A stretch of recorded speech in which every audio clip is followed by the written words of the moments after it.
Sweet. David Rose. I love Perth, man. What a fucking crazy city this is. Last time I was here, it was January. It's so fucking hot. I feel like it gets so hot here, your brains stop working. Yeah. I went up to a dude and I said, hey man, how do I get to the town hall? And he said, mate, it's 42 degrees, use Google. It's Mark McGowan. It's crazy. It's a crazy place. It's a weird place. Good to be here. Good to be with you, sir. We've just met just before. I'd like to do a little disclaimer for the audience, so I'm not pretending that we're lifelong friends. Yeah, but I'm feeling good. But we did fuck in the bathroom though, so well, listen, we know I each didn't know other. it was you on the other side. So just a happy coincidence. Yeah. But it's good to meet you, man. I, in preparation for this interview, looked up a lot of your stuff online and did that whole process, and I'm a fan. I'm a fan of the style. Do you want credit for doing the bare minimum? Dude, absolutely. It was the 3 top pinned Instagram clips. I was like, I get this guy. I know him inside and out. That's so funny. You know, this is how you know this is not a real interview. That you would never say Jimmy Fallon oh, I watched your stuff. Yeah, that's your fucking job. No, I watched 3 things and I loved them all. Great. They were all different as well. Yeah, I do that intentionally. Every time I put something up and it goes viral, I put the opposite of that up the next time. Legitimately? Yeah, because I want to scare away all the people that are only there for that one thing. So if I put up a joke that conservatives like, I put up something progressive.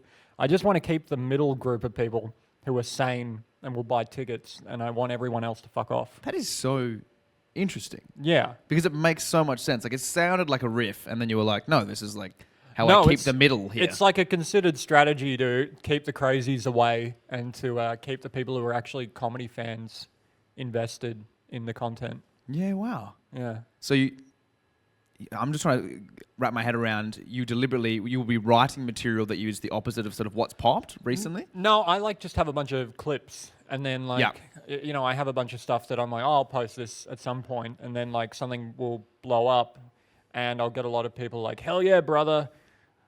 Yeah, fuck the vaccine. Yeah, exactly. Right. And then I'll be okay, I don't really want Corey White's fans. So then I'll post... They're his. Exactly. So then I'll post something that's hey, let's all, vote Greens and let all the refugees in. And then that'll piss off a bunch of people. And you just, I don't know, you just kind of constantly keep the pendulum swinging back towards the middle. Sure, okay. I can picture people in your crowd just with rainbow flags and SS uniforms. They're I don't know what I am. Exactly. I'm here for David Rose, the most versatile comedian in the world. Because otherwise you become an ideologue. And also, it's very simple. It's a very simple way of developing a fan base online to do one thing that does well and then to just double down on that. You see a lot of comics, they'll have a joke blow up about, I don't know, being in a relationship, and suddenly all their jokes are about being in a relationship because they're just chasing that algorithm. Yeah. And it's a very silly way of doing it because then you just, it's like the crowd, people who just post crowd work, and then the people that turn up just want to yell at you and they don't want to hear the material. Yeah, right. You've dug yourself in that hole. Yeah, you want as broad an online base as you can, I think. What if you're not talented and you've only got one gear? Well, then you do that. I guess. Do that forever. Yeah. I can't implore that method if it's just the one track. But listen, let's go back. I want to know the early stages of you doing comedy, because when was the first time you got on stage? What year? Do you remember? Last week. Last week, and it went that quickly. I'm killing it. No, I did my first gig. The first time I did intentionally told a joke on stage was in grade 3. At grade 3 camp, I took a comedian's routine, an old routine from a comedian, Dave Allen. It was a really funny Irish comic. And that went well. And then I didn't do anything funny for many years. And then when I was in year 12, a friend of mine was running for the school captain, there was a performing arts portfolio captain thing. Yeah. And I just thought it would be funny to run for it and get it so that my friend couldn't get it. And so I went up, and I remember, do you remember in high school they had those fake babies that the girls had to that only the girls had to take care of and the boys never had to take care of? Oh, not today. Yeah, I Not know. today, So sexist. Yeah. And incredibly progressive now. yeah, anyway. I remember getting up on stage because we had to do a speech to win the portfolio. And I went, good evening, teachers, children, and mechanical babies. And it got a laugh. And I was like, oh, I like that. Yeah, that's good. And then the year after that, I did raw comedy. So I'd say my first comedy set was 2013, but I'd it's been in the back of my mind for years and years and years before that. Yeah, sick. So I want to know, what was the first time you remember seeing stand-up though? Because obviously you're saying that there was obviously something lurking in the back of the mind, because you're getting up at year 3, you're telling jokes, you're doing mechanical baby riffs in year 12. So it's like, where's the seed that's been planted? Where's that coming from? I tell you what, I actually think, and I did a documentary for the ABC about this. My great-grandfather was a really famous comedian, like 100 years ago. He was a vaudeville comic. He was a Jewish comedian. He was called a Hebrew comic at the time. So I wonder if it's genetic, like genuinely. Yeah. I wonder if there's something just in the family history that made me just compelled to try and do comedy. It's very strange. That is strange, because I've always thought I've never really heard anyone sort of say that it could be a genetic thing. I've always heard that there was, someone in the family that was the storyteller, someone who was sort of beloved that would be silly, and, no one really had the emotional intelligence to understand was just an alcoholic yet. Yeah, and then you were like, I'm going to be like Uncle Jimmy, but there was no one in your family like that other than sort of the lineage of the great-granddad? Or? Yeah, I mean, like, my dad's funny, but in a really pessimistic, dark way. Sure. And then his dad was kind of fun, but his dad grew up with his father being a comic. So it's funny, like, when I started doing comedy, my grandmother sat me down and was like, you shouldn't do this, because my husband had to, travel with his dad all around the world, and he never got to see his family and all this stuff, and like, this is a bad decision for you to be doing. Right. So like, in a way, I had the opposite of, like, because there was a comedian in the family, there was pressure not to do it. Yeah. Yeah. So what drove you? I mean, you obviously you do Raw, you go on there, and where's the bug coming from for you? Like, because obviously everyone's different. Some love we all love the validation, but what is it for you that early on you were like, I love this and I got to keep doing it? Just a deep well of insecurity, and no ability to talk to human beings outside of a very controlled setting where they can't answer back. Yeah. Well, they can, and you're like, I've still got power. Exactly. Yeah. I mean, you find this for a lot of comics. Social interaction is so harrowing for most comedians that a lot of this is just a way for them to, like, not kill themselves. Right. To just manage, like, just being a human being. Yeah, to have some functional back and forth. Who was it? Barry Humphries, who said when he walked out on stage, the first thing that popped into his head was, finally, I'm alone. Oh, that's pretty cool. Yeah. Jeez Louise. Yeah. Finally, I'm alone. Yeah. Is that because of his split personality, just playing Dame Edna Everage? I think it's just a sense... Finally, I'm alone. You're not alone. You're not alone, Barry. He's like, oh. I think it's just a sense of being in total control. Yeah. And dictating... It's when you do well, when you're killing, you're sort of dictating what everyone in the room thinks. Yeah. You're letting everyone turn their brain off for a while and just follow your thoughts. And, yeah, I think a lot of comics struggle with just gauging how other people... feel sometimes. As in the moment, or as in what people relate to and they're feeling universally, or? I think a bit of everything. Like, so many comics, they're so personable on stage. The second they're off stage, they're like robots. Yeah. It's so funny watching, like, audience members come up and go, oh, you're really fun. You want to go out for a drink? And they just clam up. Yeah. You're not supposed to be here. Yeah, exactly. I hate it when people say good job, because I'm like, just laugh. That's your job. You laugh. That's how I know I did a good job. Don't talk to me. I'll wear this tonight. The second I'm off stage, I'll put on a sweater so nobody recognizes me. Sure. After the show. I reckon you might have to do it a little bit more. You'd be surprised. Really? I don't think people really remember. Not him. No. Our guy had a white shirt. Exactly. That's fucking fun. Especially here. I mean, it is grand final day when we are recording this, so you're probably going to have some, dare I say, some inebriated patrons being like, where's the white shirt guy? Just pour Where's tomatoes. The guy with the black pants and the white shirt? He looked like a fucking magpie. He snuck out the back. I want to know as well, is there any pre-show rituals that you have before you go on stage? Is there anything that you like to do to sort of just like a mantra, or like anything where you're like, all right? Nah, not really. Some comics do that. Yeah. Comedians are very, what's the word?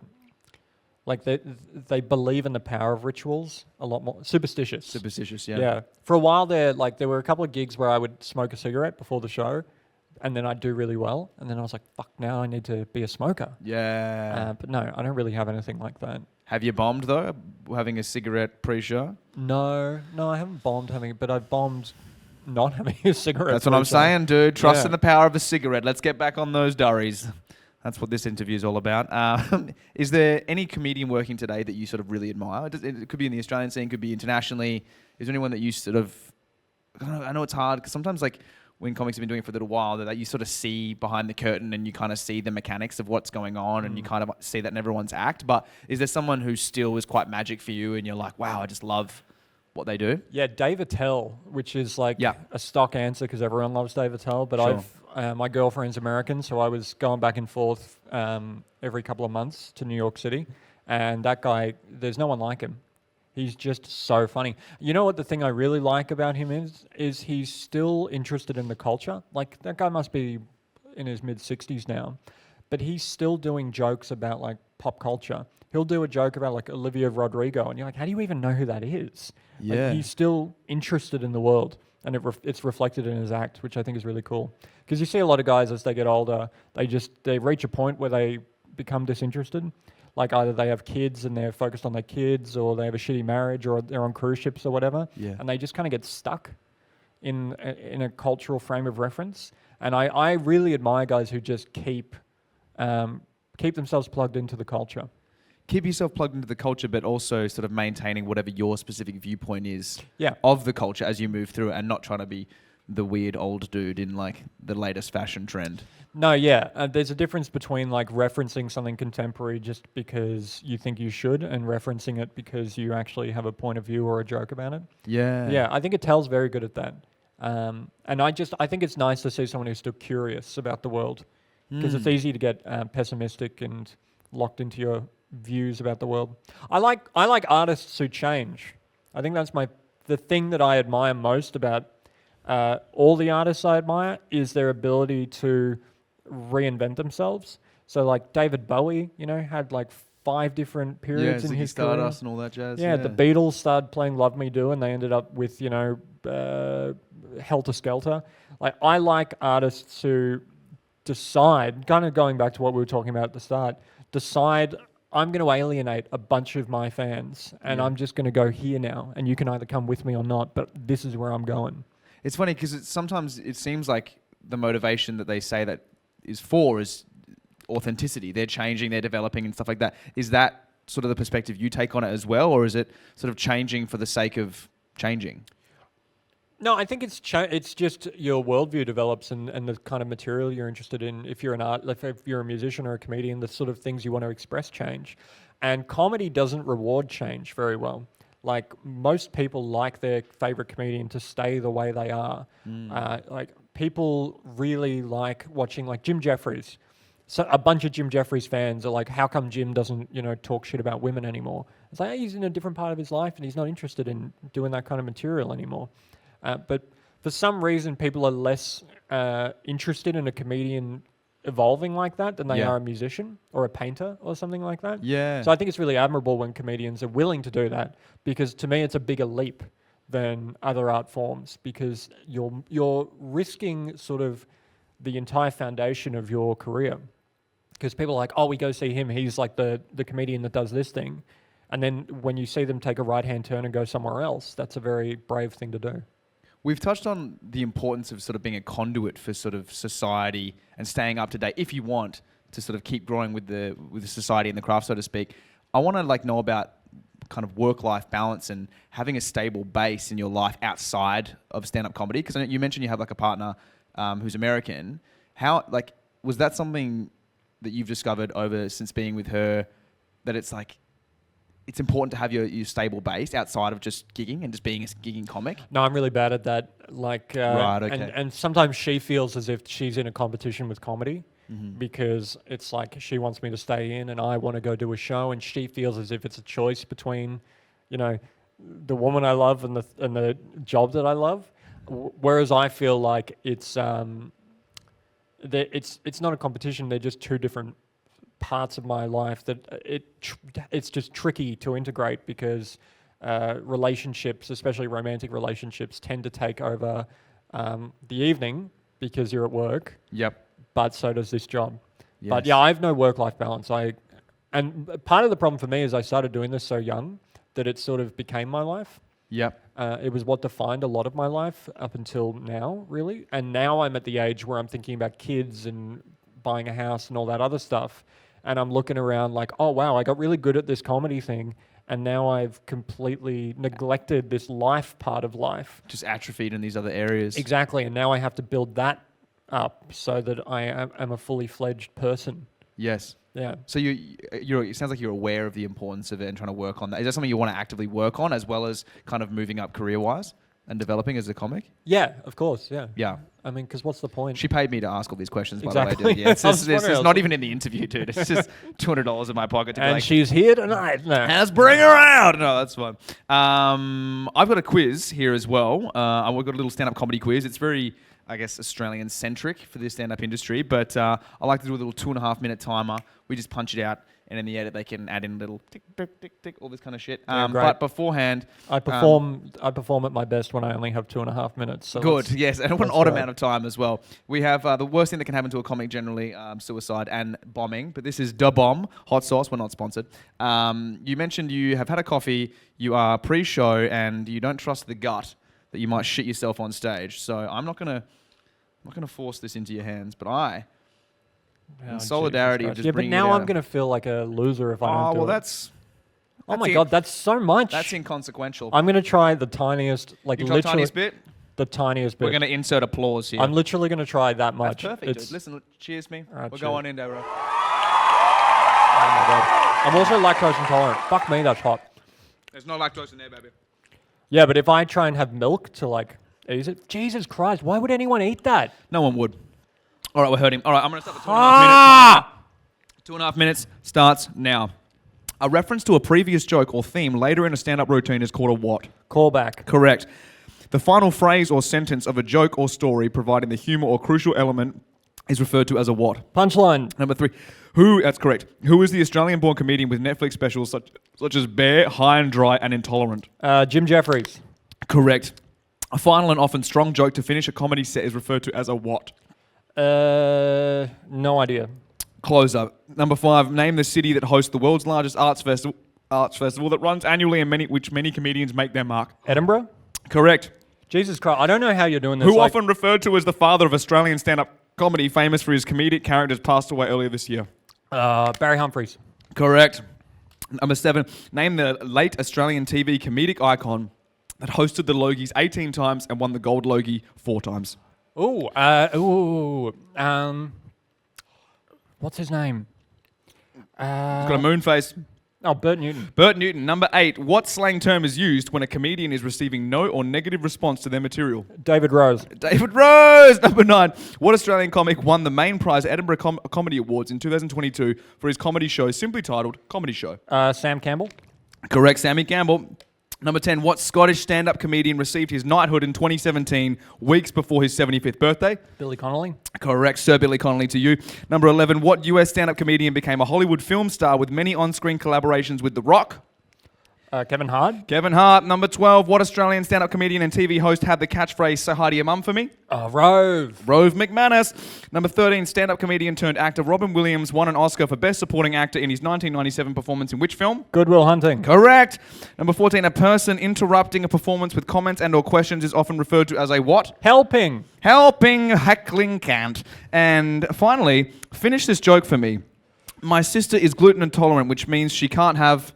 Oh yeah. My sister is celiac, so she can't have... Yeah, she can't have lactose or friendships or gluten or friendships or something. Fuck me, that's hot. That's a David Rose special, ladies and gentlemen. Thank you for doing that to me, bro. Doing that to me and with me. That was 2 minutes on the dot, and I think you pretty much got 14 out of 15. Ooh, pretty good. You smashed it, dude. Oh, that was wild. All right, now while we're settling down from this How can you do that? Like, how did you have that much? I was hiccuping. It was bad. Whoa. Yeah, it was a spicy little number. I want to finish off with some light-hearted stuff. If I can compose myself, what is a movie that you hate that everyone seems to love? Movie that I hate that everyone seems to love. Or a movie that did really well. Everyone was like, "It's so good," and then you watched it and you were like, "I don't see what everyone sees." Yeah, I gotta say, I don't love any of those movies where it's like so much CGI that, like Guardians of the Galaxy 2, everyone seemed to like that. Yeah, that was the weakest one of the yeah, three. it's just too much CGI for me. I like practical effects. Yeah, like the original Star Wars practical effects vibes. Yeah, I just don't think it looks as good when you have that much CGI. I feel like I'm high right now. That's the chili high. Is that That's a a real thing? thing. Your body gets flooded with like endorphins post the thing. It's like a it's a thing. That was the least scientific explanation of I'm that. seeing triple ever. right now. Oh, that's not part of it. Imagine if I end up in hospital because I had one little dash. One little dash. We're filming the sets. Like I said, you shit yourself if you go to hospital. We're going viral again, baby. Sick. What is a quality in other people that you're most jealous of? A quality in other people that I'm most jealous of. Yeah, like a quality you're like, maybe they're just like, I don't know. I don't know. Good at math. I find it really annoying when I meet a comedian who's like charming off stage. Okay. Because I'm like, that's not the job. Yeah. If you're charming off stage, just get a real job. You don't need this. This You're is like, where's the tism? Come on, yeah, man. Yeah, exactly. This is for people who can't handle real life. Sure. Yeah. You're having your cake and eating it too, you dick. What else we got? You got no weapons.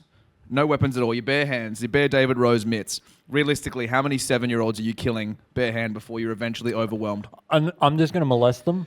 Because I feel like if you molest like 2 of them, the rest of them will just be like, we're not doing this. Oh, that's the best answer ever for that. Why kill them when you can just molest them? Just start diddling them, and they're like, we don't want to kill David anymore. You know what's great? This part of the interview is going to go so viral in 70 years when I'm dead and they Jimmy Savile me and you find out that I've actually been molesting 7-year-olds. I'm getting hate mail. They're like, how could you laugh? He said it to your face. He had a sweaty upper lip from Da Bomb, and you knew he wanted to molest those kids.